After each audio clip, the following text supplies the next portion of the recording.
तो दोस्तों आरपीएससी और आरएसएसबी को लेके आप सबके लिए 2-3 लेटेस्ट अपडेट आए और ये जो अपडेट है ना हर एक कैंडिडेट के लिए बहुत ही खास होने वाले। जैसे भी यह सर्दी ने अपना रुख बदला उसी तरह से इन भर्ती बोर्ड ने भी अपना रुख बदला। कैसे, आइए आपको समझाता हूं। नमस्कार साथियों, मैं हूं आपका अपना साथी राजगुरुजी और आप देख रहे हैं राजगुरुजी एडू यूट्यूब चैनल।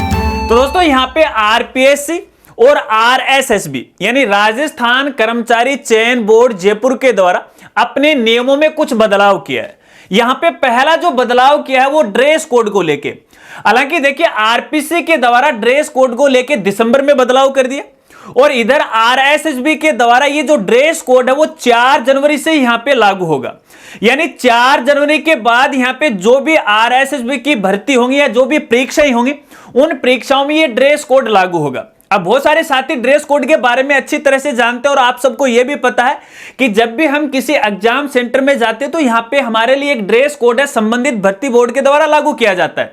और अब तक क्या था कि हाँ जैसे आप सेंटर में जाओगे तो साधारण कपड़े आपको पहन के जाने थे, जैसे साधारण चप्पल है या स्लीपर चप्पल है, साधारण कुर्ता है, हाफ बाजू का कुर्ता वगैरह वगैरह ये मैं पहन के जाना पड़ता था। लेकिन यहाँ पे फिलहाल इसमें बदलाव कर दिया है और ये बदलाव इसलिए किया गया है क्योंकि यहाँ पे आपको पता है कि अपने पूरे भारतवर्ष में तेज सर्दी पड़ रही है और काफी लोग हैं सर्दी से ठिठुर भी रहे। तो यहां पे भर्ती बोर्ड को थोड़ा सा बदलाव करना पड़ा। ड्रेस कोड में क्या क्या बदलाव किया गया यहां पे अब जो कैंडिडेट है एक तो देखिए कोट पहन के जा सकता है, स्वेटर पहन के जा सकता है, जर्सी पहन के जा सकता है, जूते भी पहन के जा सकता है और सैंडल है वो भी पहन के जा सकता है।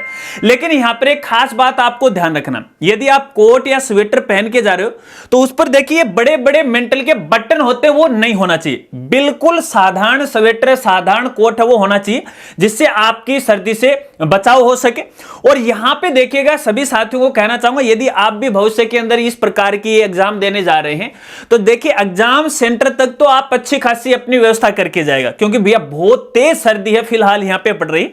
और एग्जाम सेंटर के लिए एक साधारण सी जर्सी आप पहन के जाएंगे ताकि घंटे 2 घंटे जितनी देर आप एग्जाम दो तो आपका जो सर्दी से वो बचाव हो सके। और इस बीच यहां पे देखिए एक तो जो मफलर है एक जो टोपी है वो अलाउ यहां पे नहीं किया गया है तो खुले कान से ही आपको जाना पड़ेगा। लेकिन यहां पे इसी बीच आरएसएसबी बोर्ड के द्वारा एक और बड़ा बदलाव किया वो यहां पे जांच का बदलाव किया गया। अब तक क्या था कि जैसे अपन सेंटर में जाते थे तो उस समय जो भी यहां पे जिनकी एग्जाम में ड्यूटी भी लगी रहती थी वो सेंटर वाले अपनी जांच करते थे जो कि एक साधारण जांच हुआ करती थी। लेकिन अब यहां पे देखिए जैसे ही ड्रेस कोड में बदलाव किया गया है तो आरएसएसबी बोर्ड ने है जांच में थोड़ा बदलाव किया है। जो भी आरएसएसबी के नुमाइंदे होंगे स्पेशल टीम जिन्होंने जांच के लिए गठित की है वो एग्जाम के दौरान भी आपके यहां पे है वो जांच करने वाला है। क्यों? क्योंकि जैसे कोई कोट पहन रखा है, कोट में कोई ब्लूटूथ डिवाइस तो नहीं छुपा रखी है, कोई इलेक्ट्रॉनिक डिवाइस तो नहीं छुपा रखी है, उसकी यहां पे जांच होने वाली है। अगर यहां पे जांच में कोई इलेक्ट्रॉनिक डिवाइस आपके यहां पे मिलती है तो भैया आपको 10 साल की सजा हो सकती है। तो ऐसे में कहना चाहूंगा सभी साथियों को इस प्रकार की ये गैर कानूनी हरकत मत कीजिएगा। हालांकि जो आम कैंडिडेट है वो तो नहीं करते हैं, जो करते हैं उनका तो एस्टिमेट पहले से यहां पे जचा होता है। हालांकि देखिए यहां पे बोर्ड तो ये बोल रहा है कि आपको 10 साल की सजा होगी। अरे भैया इधर देखिए एसआई की भर्ती हुई थी, ठीक है ना, पकड़े भी गए और सबको पता है कि पेपर है वो 20-20 40-40 50-50 लाख में बेचा भी गया था और खरीदा भी गया था और उन पर मुकदमा भी हुआ था और उन पर जेल भी हुई थी और भैया जमानत है उनको मिल गई और वापस जमानत मिलने के बाद भैया वापस से एसआई की नौकरी कर रहे हैं। तो काहे की न्याय यार अपने देश के अंदर अपने बेरोजगारों के साथ तो भैया यहाँ पे अत्याचार ही हो रहा। खैर कोई बात नहीं, वो तो उनकी मनसा, लेकिन भैया ये बोल रहे हैं इसलिए मैंने आपको बता दिया कि 10 साल की आपको यहां पे सजा होगी। चलिए इसके अलावा यहां पे दूसरा जो अपडेट है वो है सीईटी रिजल्ट को लेके।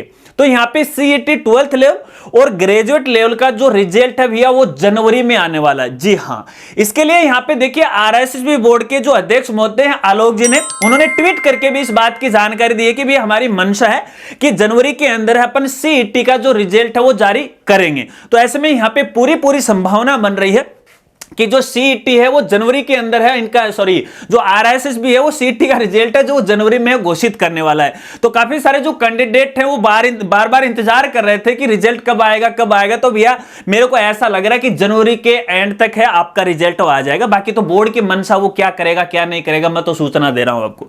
चलिए इसके अलावा तीसरा जो अपडेट है उसके बारे में शायद आप सब जानते हैं। तो यहां पे अपने राजस्थान में जो सीईटी की वैधता वो 3 साल की यहां पे हो चुकी है। और देखिए अब यहां पे हर साल कैंडिडेट को एग्जाम नहीं देनी पड़ेगी।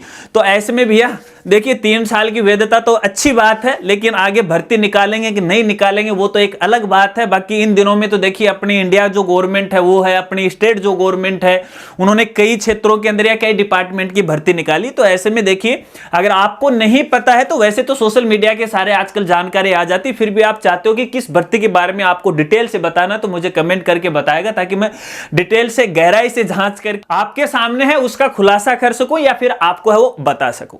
आशा रखता हूं अब आप अच्छी तरह से वो समझ गए होंगे। अगर वीडियो जानकारी आपको अच्छी लगी तो लाइक कीजिएगा, अपने दोस्तों के साथ जरूर शेयर कीजिएगा, और जो भी आपके सवाल जवाब है बेझिझक आप मेरे साथ है जरूर शेयर कीजिएगा।